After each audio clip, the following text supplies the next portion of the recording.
नमस्कार मित्रांनो, मी विशाल Shinde. VDS agro मध्ये आपलं सहर्ष स्वागत आहे. तर आज आपला सेटअप रांजणगाव जिल्हा पुणे येथे आपण सेटअप इन्स्टॉल करत आहोत.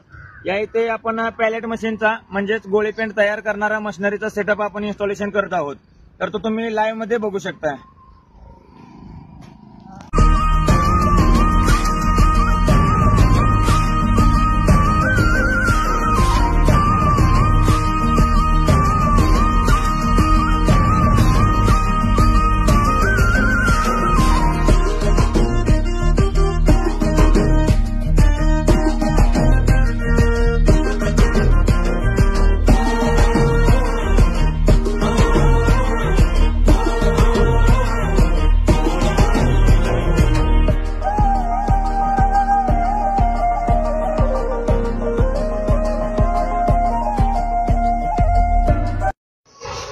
तर मित्रांनो, अशाच नवनवीन सेटअप वेगवेगळ्या ठिकाणी आपण इन्स्टॉलेशन केलेले याबद्दल माहिती घेण्यासाठी व व्हीडीएस ॲग्रो मध्ये जे नवनवीन टेक्नॉलॉजी येत असते त्याबद्दल माहिती जाणून घेण्यासाठी आपली Insta ID VDS agro technology 7007 या आयडीला फॉलो करा. धन्यवाद.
सूर्य तू, सूर्याचा पूर्व तू, गगनाचा गर्व हे तू, वणव्याची आग तू, धगधगता ध्यास तू, लखलखता लावा हे तू.